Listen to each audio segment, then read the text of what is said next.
Selamat datang Sobat Peduli, jumpa lagi bersama kita di segmen Mata Kita Membuka Perspektif untuk Anak Bangsa.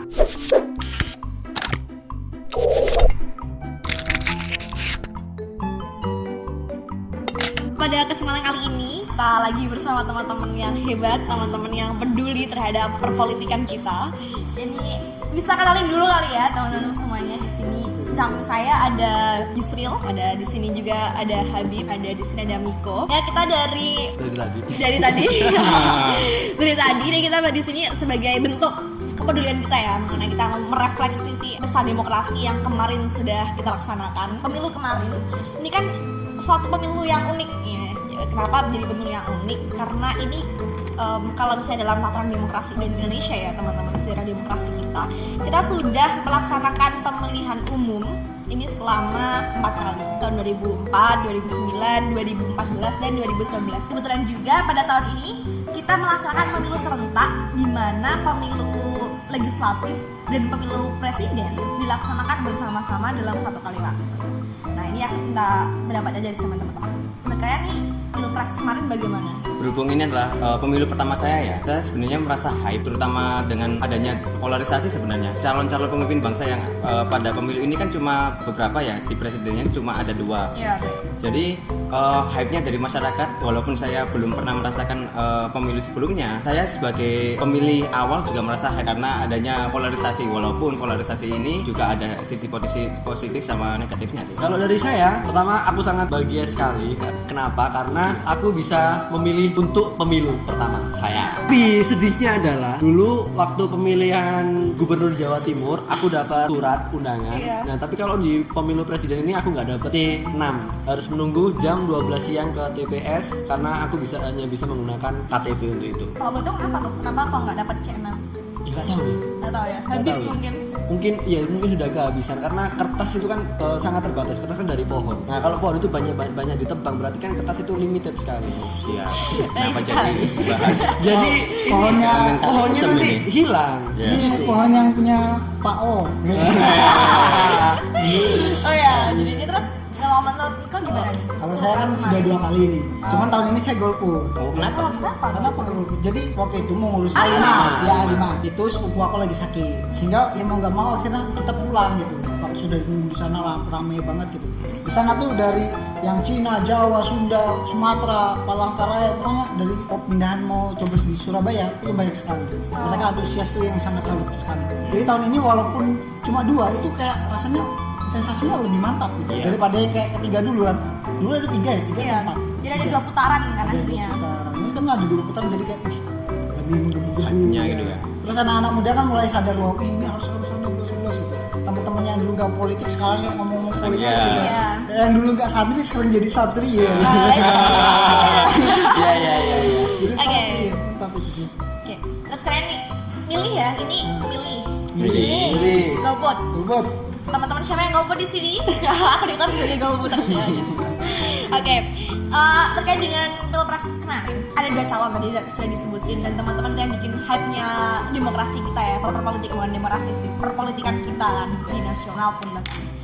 Ada 2 calon di sini, yang satu berlatar belakang masyarakat sipil, yang satu berlatar belakang militer. Yang mana 2 calon ini tuh sama gitu loh pola pada tahun 2014 yang lalu. Kenapa ada lagi 2 calon ini? Tanggapan teman-teman terhadap 2 calon ini? Pertama aku yang nangkep ya. Jadi karena adanya Threshold. Oh ya threshold, presiden threshold itu, sehingga yang mencalon cuma hanya 2 karena mereka yang punya power dari Legislatifnya, banyaknya legislatif, parlemennya. terus banyak orang juga yang dukung kan kayak gitu. Nah itu aslinya banyak yang mau daftar, cuma karena ada itu tadi sehingga banyak yang nggak daftar. Cuman karena ada 2 ini jadi ya alhamdulillah kita akhirnya mulai sadar politik, banyak yang itu yang sadar. Kalau aku sih, kalau misalnya 2 orang itu mengajukan, sebenarnya ada yang ketiga. Apa? Namanya MH Presiden. Iya. Hanya sendiri. Belum Pak? Tapi karena saya tidak punya kapabilitas untuk iya. itu, jadi saya tidak mencalonkan dan tidak ada partai politik yang mau merekrut saya. Karena saya tidak meyakinkan. Oke. Tapi itu hanya di belakang panggung. Gak tahu lagi kalau kita di atas panggung kan. Iya. Nah, Oh, kalau aku sih Mas. masalah kapabilitas. Kapabilitasnya. Kalau aku sih kayak nanyakan alasannya kenapa mereka berdua gitu ya. Karena kalau aku mandangnya sih, karena di antara tokoh-tokoh politik atau tokoh-tokoh figur yang ada di masyarakat saat ini, mereka berdua lah yang paling kayak menonjol itu loh. Dua polar yang emang di dalam Indonesia ini sangat dikenal itu loh. Pak Jokowi dengan berbagai prestasinya yang sudah dikenal sebelumnya menjabat jadi wali kota Solo dan juga menjabat jadi gubernur Jakarta, dan juga Prabowo dengan latar belakang militernya yang juga bisa dibilang cemerlang. Jadi karena itu mungkin berbeda ya pandanganku dengan pandangan partai-partai politik yang mengusung mereka. Tapi aku sendiri memandang karena mereka lah yang paling ikonik gitu.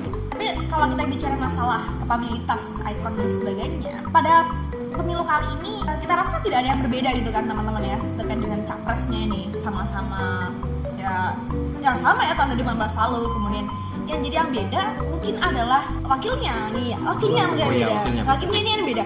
Kalau misalnya pada tahun 2014 lalu yang Pak Jokowi Pak Prabowo dengan Pak Hatta Rajasa. Pak Hatta Rajasa ini basisnya adalah itu ya Islam ya.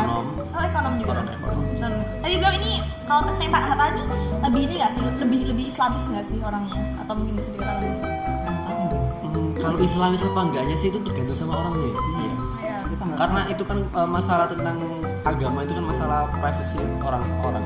Nah ini kalau misalnya tahun 2015 lalu Pak Prabowo disandingkan dengan Pak Hatta Rajasa, kemudian Pak Jokowi disandingkan dengan Pak Yusuf Kala. Kalau kita bicara masalah capres tahun 2014 sama cawapresnya, ini kan hanya kemudian diwakili oleh golongan-golongan tua seperti Pak Hatta Rajasa, Pak Yusuf Kala, Pak Prabowo, Pak Jokowi. Ini kan ya termasuk golongan-golongan dewasa, bukan dewasa sih, tua lah ya kita bisa katakan. Nah tahun 2019 ini muncul sebuah fenomena baru ketika cawapresnya ada salah satu cawapres ini yang satu berlatar belakang santri, berlatar belakang pondok pesantren diwakili oleh Kiai Haji Ma'ruf Amin, dan yang satu ini diwakili generasi milenial yang diwakili oleh Pak Sandiaga Uno. Ini kan jadi sesuatu yang fresh gitu kan ini. Tapi Pak Sandiaga kalau nggak salah dia kan santri juga kalau nggak salah kan ya? Iya, itu dulu mungkin. Oh ya dulu. Oh iya. Tapi sampai sekarang masih patuh kok sama Kiai. Masih Siap. Kapabilitas seseorang ini sebenarnya Indonesia ini banyak sekali loh orang-orang yang kapabel untuk memimpin kita gitu ya. Tapi kenyataannya kapabilitas tersebut kalau kita bicara masalah tataran untuk maju ke level nasional, ke kursi presiden atau kursi RI 1, kenapa hanya menyisakan 2 calon? Yang pertama adalah mengenai dukungan politik. Kalau misalnya kita bicara masalah dukungan politik, partai-partai yang kemudian menguasai DPR ini kan ya partai-partai pemenang yang kemudian diwakili oleh Gerindra dan PDI. Ini kan jadi rival yang sangat ketat sekali kan nanti di parlemen. Kemudian lagi untuk maju RI 1, kita ini Indonesia ini memang salah satu negara dengan beban politik atau beban biaya politik yang sangat mahal. Bahkan untuk mencalonkan diri sebagai legislatif tingkat kabupaten saja kita bisa menghabiskan uang 1 miliar lebih untuk kampanye misalnya. Bahkan politik uang pun masih terjadi loh. Serangan fajar ini masih terjadi, serangan ini masih terjadi. Kayak misalnya ada di rumah nunggu ya. Iya. Saya nggak dapet. Iya nggak dapet. Saya nggak dapet. Tangkap dulu iya. Itu juga masih ada. Jadi misalnya akhirnya kenapa hanya 2 calon tersebut yang kemudian rising atau mendeklarasikan sebagai diri untuk mencalonkan diri sebagai presiden? Ya karena memang simply mereka berdua sudah punya basis dukungan politik, mereka sudah punya sudah punya nama, ikonik juga tadi sebelum disebutkan, terus juga udah punya pundi-pundi nih untuk kemudian siap bertarung untuk memperbanyak RI 1. Sebenarnya itu. Dan akhirnya yang menjadi permasalahan ini adalah kenapa kemudian 2 capres ini, karena kita sudah tahu sama-sama yang satu Pak Jokowi ini sudah pernah memimpin, adalah calon incumbent kan, petahana ya, sudah pernah memimpin, dan kita sudah tahu nih hasil kerjanya seperti apa.